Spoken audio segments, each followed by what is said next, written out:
Busboys, and we got some callers. We had Busboys that called in, and I'm gonna tap into my, you know what I'm saying. I was a busboy for probably 7 years.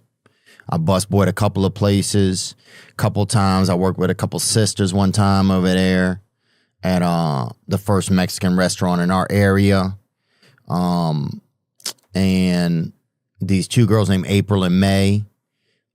They were the chefs, and they were anytime you came back to get food or whatever, they got furious at you because they was doing some other shit or whatever, or smoking or whatever.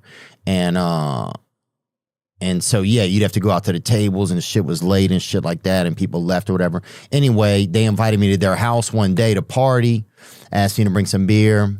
I brought some beer over there, and a dog bit me, and everybody there drank all my beer, and I fucking had to leave early. But what else? I worked at Tucson, Arizona. I was a busboy down there. I was one of the first busboys to use creatine ever in the history of busing. I think I was one of the top 7 busboys south of Phoenix, probably for a little while. And I say that with my whole chest. I say that shit pure as day. I was out there, boy. I was out there. I was on the tables. Bread on 6. Butter on 11. Cleanup on 43. Shit diaper. Some kid, they had a shit diaper over there. Some kid, they brought him in there. I don't even think they ate. They just brought the kid in there to shit in his diaper. And I fucking wrapped a towel around that bitch and sent him out. But I was doing it, bro. I was on the front lines of food use and dishware, dirty dishware.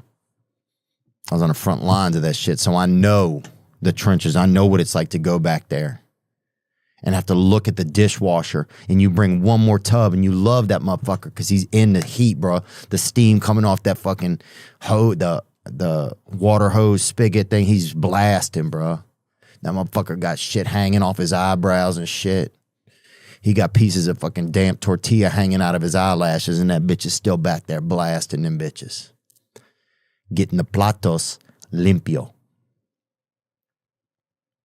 You know what I'm saying? And he don't want to, and you can't even look him in the eye when you drop off that last bus tub. Damn, bro. That's the pain of a real bus boy. Somebody who's got the tables and the trays and the tubs and the plates in their heart. When you know, bro, like, I can't bring this to my dog one more time. And sometimes I tab him out. I say, hey, man, like, we a tag team, bro.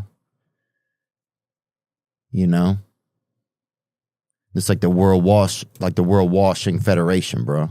The WWF. Let me limpio a tub for you, daddy. Get out there and get you a cigarette. And then sometimes he'd have a little pocket of camarones or something on shrimps. And he'd get out there and eat them bitches by himself.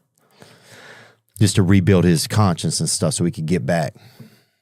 I mean, that's a Vietnam right there for some people. So shout out to all the dishwashers too, man. And that last tub, sorry we brought it in there, bro. We know how it felt. But we all had to get the job done. So I want to say that. But we had some calls from busters that have been in the game over the years. People called in. We can go to a couple of calls of those. But first, I do want to talk about the movie. I just want to tell you straight up that Busboys, the movie, will come out on April 17th. So that's when you'll be able to go to see it. But tickets are going to go on sale March 16th. So, yeah, I guess, like, you know, first of all, I got to do this movie with David Spade. And I say this movie, like, trust me, there's a big part of me that's just, I cannot even believe that we did this, right? And we did this ourselves, right? That's what I want to say. You know, I went to Hollywood, and you go pitch TV shows, and you do all these meetings. You're always waiting to hear back. You're always in this cycle of bullshit. You know, and it's always somebody that was nothing like me deciding if they thought I had the ability or the talent or the capability or if my voice should be heard, right? It was always it's the same type of people over and over again. Some schmuck who had never fucking done a moment of comedy in his life. Some business fuck, whatever. You know, you go to all these things and it's, for me, it was a waste of time. For some people, it's great. It's their stairway to their dreams or to different opportunities and stuff like that. And I had a great time. Like I met a lot of great people. And I got to develop my stand-up, which was the best thing, because stand-up was the thing that I liked the most, because nobody could give that to their kid. You know, you go audition for some role and then some producer's kid gets it, or somebody's son, or some bull, you know. But stand-up, they can't do that. Stand-up, it's you. Nobody could give that shit. Look, I'm going to get my son the opportunity. Fuck your son. You know what I'm saying? You can't, with stand-up, you got to get up there and do your job. Now, some people may not like my stand-up, may not think I'm any good at it. That's fine with me. But you have to get up there and do your job. Nobody, it's a thin line. And that's one thing I always want. I always wanted my voice. I don't want to do your shit. I don't want to do your I don't want to go play some role where you have me playing this stupid redneck, and it's just like, because you don't even understand that maybe people where I'm from are diverse of thought and are more intricate and aren't just racist fucking people. You know? I wanted more than I don't know. I thought their system was outdated, to be honest with you.